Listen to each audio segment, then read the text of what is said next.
Rice Sheikh साहब, जब आप भिवंडी आए थे, कुत्ता भी आपको कोई पहचानता नहीं था, कुत्ता भी आपको कोई पहचानता नहीं था, कुत्ता भी आपको कोई पहचानता नहीं था। और एक भुजेली बीड़ी, भुजेली बीड़ी, भुजेली बीड़ी रशीद ताइल मोमिन है। शोएब भाई जानकारी देंगे, इतने तत्काल में आपने चुनाव खत्म होने के बाद पत्रकार परिषद आयोजित की, क्या क्या कारण?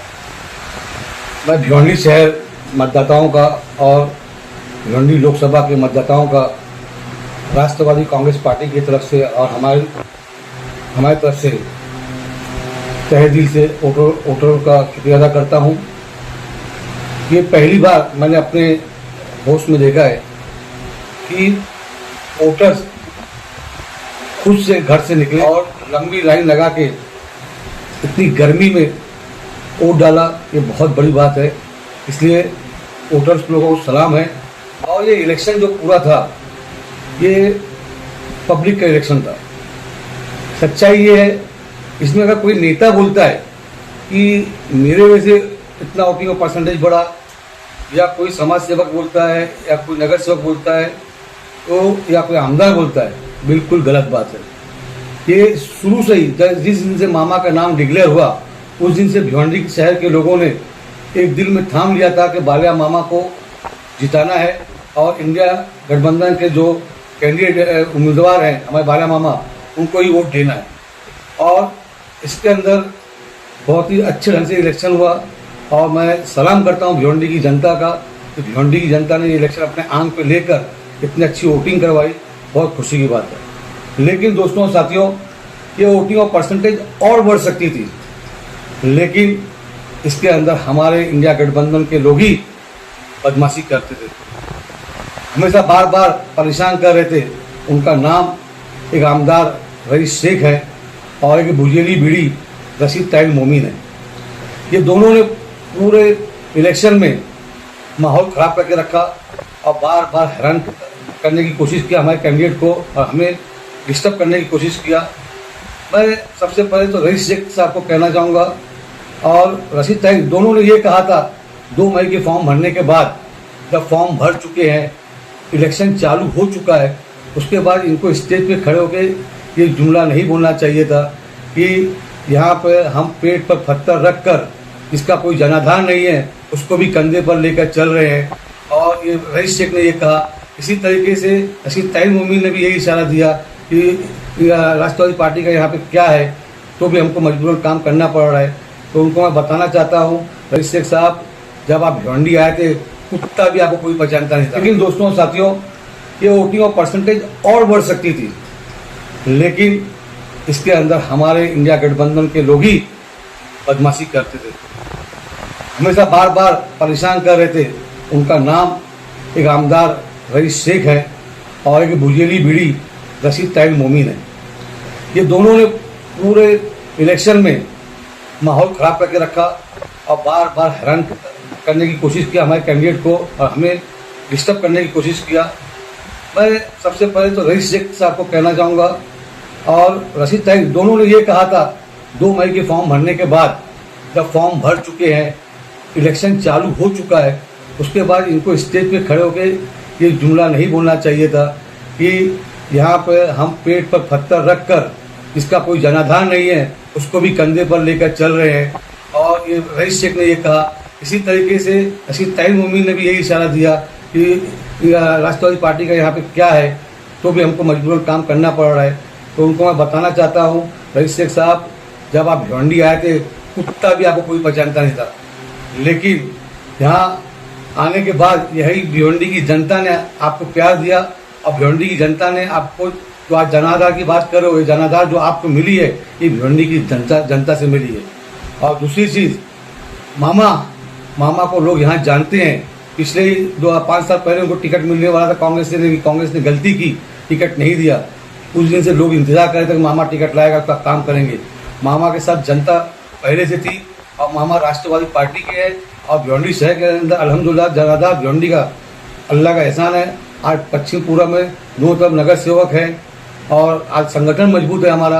और तुमको तुम्हारा जनाधार की बात करते हो, आने वाले आमदा के इलेक्शन में रईस शेख और भुजेली बीड़ी रशीद ताइल, मैं तुमको आह्वान करना चाहता हूँ कि तुम्हारी औकात हम लोग दिखा देंगे कि राष्ट्रवादी पार्टी की ताकत क्या है।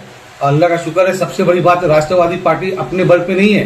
राष्ट्रवादी पार्टी शरद चंद्र पवार की पार्टी जो है पब्लिक के बल पे है। आज पब्लिक हमारे साथ है, जनता हमारे साथ है, उनकी ताकत के ऊपर हम लोग यहाँ पे इलेक्शन आगे लड़ेंगे इंशाल्लाह।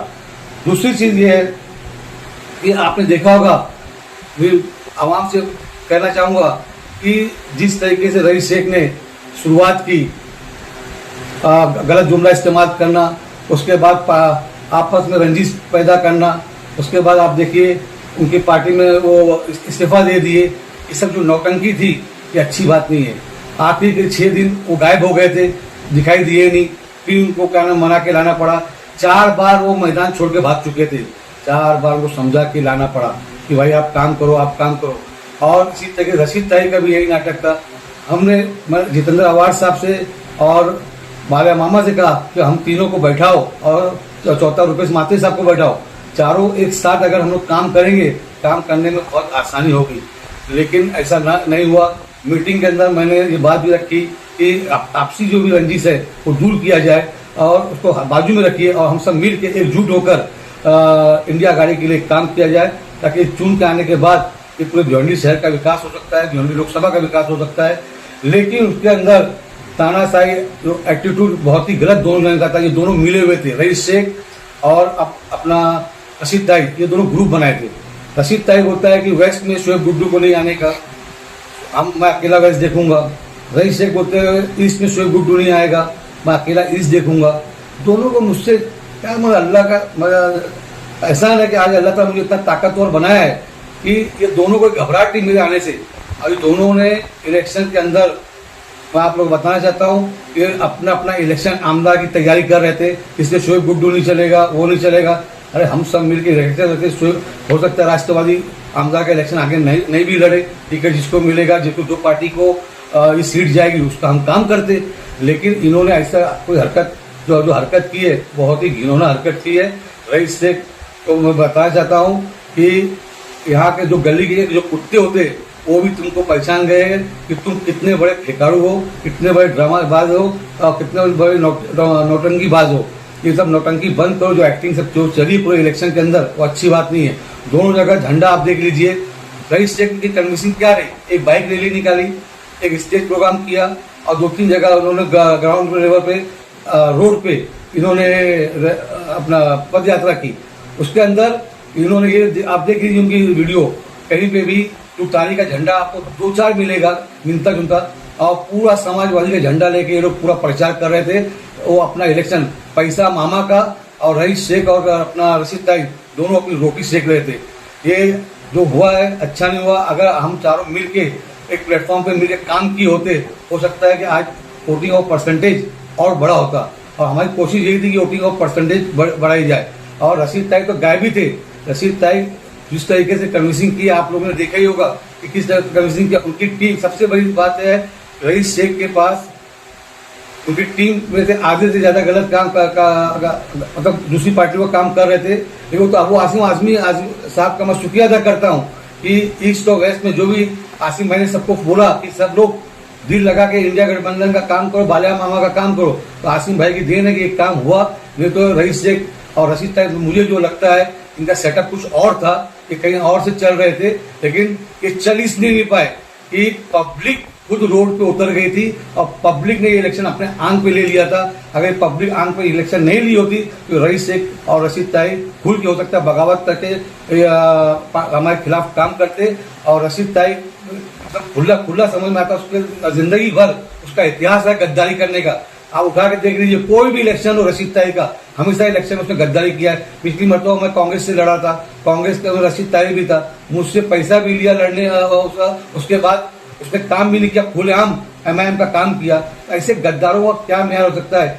मैं रईस शेख को और रशीद ताई को आह्वान करना चाहता हूँ कि दोनों पहले अपने दिमाग में झांकिए, दूसरों के ऊपर उंगली उठाने से पहले, नहीं तो आने वाले वक्त में जनता तुमको बताएगी, जनता किस तरीके तुमको हराएगी। इंशाल्लाह वो वक्त आएगा तुमको बता देगी। और रईस शेख आप तैयारी करो, इंशाल्लाह आप टिकट निकालो, आप बम्बई वापस चले जाओ।